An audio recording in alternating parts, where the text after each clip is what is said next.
राजस्थान संभावनाओं का प्रदेश है और राइजिंग राजस्थान के जरिए निगाह में भी आ गया है कि मारवाड़ी केवल राजस्थान में ही नहीं विश्व में अपनी जो छाप छोड़ रहे हैं वो बिजनेस राजस्थान के लिए भी लेकर आ सकते हैं। अब इसी राजस्थान बना निवेश स्थान खास सेगमेंट में हमारे साथ शख्सियत हैं जिनसे बातचीत करेंगे राजस्थान को लेकर कि कैसे राजस्थान इतने बड़े निवेश को अपने धरातल पर उतार सकता है, साथ ही कितना रियलिस्टिक हो सकता है। हमारे साथ हैं संजय श्रीवास्तव जी, स्वागत है आपका। थैंक यू अंकित। बड़े लंबे समय बाद मिल रहे हैं। हाँ, पर आपसे मिलके बहुत अच्छा लगा। और जैसे आपने बोला राजस्थान एक एंटरप्रेन्योर्स का भी वो है, तो congratulations on your entrepreneurship journey. Thank you. लेकिन ये एक सलाह राजस्थान के उस यंग स्टार्टअप के लिए सबसे पहले लेना चाहूंगा जो उम्मीदों से देख रहा है राजस्थान को। क्या आप मानते हैं कितनी संभावना है इस धरा में न्यू जो स्टार्टअप्स हैं जो अपने खुद के बूते पर कुछ करना चाहते हैं उनके लिए? जी ज़रूर अंकित जी। तो आई थिंक ये जो राइजिंग राजस्थान है, मैं देख रहा हूँ कि ये बड़ा ही फोकस्ड एनवायरनमेंट में काम हो रहा है। तो उससे क्या होगा कि जो बहुत सारे एमओयू साइन हुए हैं बड़ी और छोटी कंपनीज के, जब उनको एग्जीक्यूशन स्टेज में जाना होगा तो उनको अपने पार्टनर्स चाहिए होंगे। तो उस वजह से जो एमएसएमईज और स्टार्टअप्स हैं, ये उनके लिए एक बहुत अच्छी अपॉर्चुनिटी है कि वो आइडेंटिफाई करें किसके संग पार्टनरशिप करें और उनको कस्टमाइज सोल्यूशन दे सकते हैं। क्योंकि राजस्थान के स्टार्टअप्स को ये एडवांटेज है कि वो बहुत क्विकली अडेप्ट कर सकते हैं और अगर उन्होंने अच्छा काम किया तो जो बड़े से बड़े एमओयू हैं उनको भी आसानी होगी आने में। तो ये एक जो समन्वय है बड़ी कंपनीज और पार्टनरशिप विद स्टार्टअप, मुझे लगता है कि एक बहुत बड़ी अपॉर्चुनिटी है और राइजिंग राजस्थान को इसको लेवरेज करना चाहिए।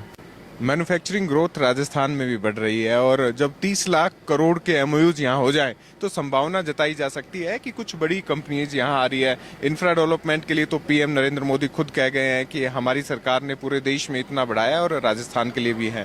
तो इसमें आप क्या संभावनाएं देखते हैं और क्या चुनौतियां भी देखते हैं? जी ज़रूर। तो जैसे कल प्रधानमंत्री मोदी जी ने बात किया कि कैसा इंडिया का इंफ्रास्ट्रक्चर ग्लोबल वर्ल्ड क्लास है और राजस्थान एक की कनेक्टिंग प्रदेश है दिल्ली और मुंबई को कनेक्ट करने के लिए। हमारे चीफ मिनिस्टर जी ने भी बात करी। तो मुझे ऐसा लगता है कि इंफ्रास्ट्रक्चर अब गिवन है। अब नेक्स्ट स्टेज क्या है कि आप इकोसिस्टम कैसे बना सकते हैं। इसी पे अभी हमने जो सेशन में जी, तो इसी सेशन में हमने बात किया मैन्युफैक्चरिंग और सप्लाई चेन में। तो मेन चीज़ ये है कि इंफ्रास्ट्रक्चर आपके पास है, बट आप वो इंफ्रास्ट्रक्चर को लेके आप एक की ओईएम्स को आइडेंटिफाई करिए। मैं सोचता हूँ कि ये चीज़ ऑलमोस्ट है, राजस्थान ने ऑलरेडी किया है, ऑटोमोटिव में किया है, ऑटो कंपोनेंट्स में किया है, जापानीज़ का कंपनीज के लिए किया है नेमराना में। तो अगर इसी तरह आप एक की ओईएम को अपना कोर न्यूक्लियस बना लेते हैं, उसके अराउंड सप्लायर्स को डेवलप करिए, उसके अराउंड जो है स्टार्टअप्स को डिलीवर करिए और फिर संग में एक इनोवेशन या आरएनडी पे फोकस करें।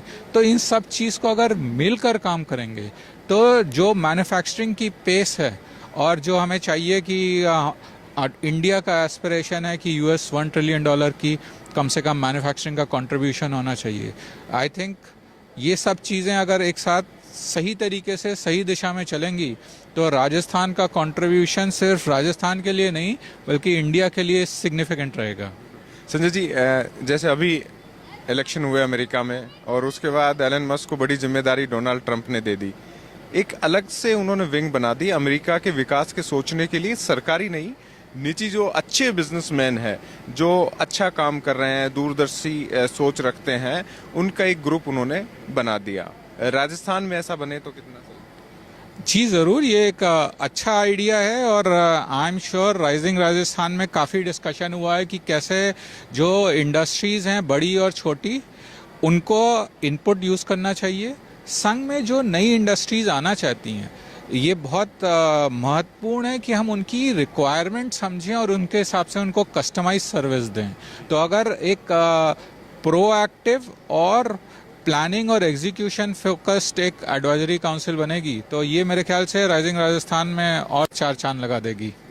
आप चूंकि नाम के आगे एडवाइजर लग गया है तो सलाहें बेहद जरूरी होती है, लेकिन एक सवाल ये भी बन जाता है कि सरकार ने पहले साल में ये किया है, किसी भी सरकार का पहले ही वर्ष में ज्यादा से ज्यादा 1-2% लोग सीधे डायरेक्ट बेनिफिशियरी में आते हैं ऐसे इवेंट्स में। मतलब ये वोट के लिए नहीं है, राजनीति के लिए नहीं है। इस इवेंट को सीएम भजनलाल के नजरिए से कैसे देखते हैं? जी, जो मैंने अभी यहाँ पर देखा है और जिस तरह की प्लानिंग देखी है, मेरे ख्याल से पूरा नज़रिया ये है कि जो हम सोच रहे हैं वो हम ऑन ग्राउंड करके दिखाएं। और आई थिंक पहले भी आपको पता है रिसर्जेंट राजस्थान हो चुका है, दूसरे इन्वेस्टमेंट समिट हो चुके हैं, तो उनसे जो पॉजिटिव है और जो एरियाज ऑफ इम्प्रूवमेंट है उनको, उन दोनों एरियाज को लेकर अब फोकस इस तरह से है कि हम आइडेंटिफाई करें राजस्थान का क्या एडवांटेज है, हम आइडेंटिफाई करें कि कौन से सेक्टर जैसे एरोस्पेस, डिफेंस, जो भी एरिया, मिनरल्स जिसमें राजस्थान कंट्रीब्यूट कर सकता है और इंडस्ट्रीज भी रेडी हैं, और इन चीज़ों का समन्वय करके अगर आगे बढ़ाएंगे तो जो अभी मैंने सोच देखी है पिछले 2 दिन में, उससे पहले जो मैंने पिछले 3 महीने में जो प्रिपरेशन देखे हैं, जो रोड शो देखते हैं, तो मैं बहुत ऑप्टिमिस्टिक हूँ कि इस बार ये राइजिंग राजस्थान जो है डेफिनेटली पिछले सारे एमओयू कन्वर्जन का रिकॉर्ड तोड़ेगा, और ये मेरी दिली इच्छा भी है। Thank you so much Rajasthan Chowk से जुड़ने के लिए। जी, thank you so much Ankit ji. तो ये थे संजय श्रीवास्तव। ऐसी खास शख्सियतों से आपको मिलाते रहेंगे। राजस्थान बना निवेश स्थान, इस सीरीज का मकसद ही यही है कि राजस्थान की संभावनाओं को एक्सप्लोर किया जाए और जाना जाए, अवसर भी हैं और चुनौतियां भी उनके बारे में। वीडियो जर्नलिस्ट सुरेश शर्मा के साथ अंकित तिवारी, राजस्थान चौक, जयपुर।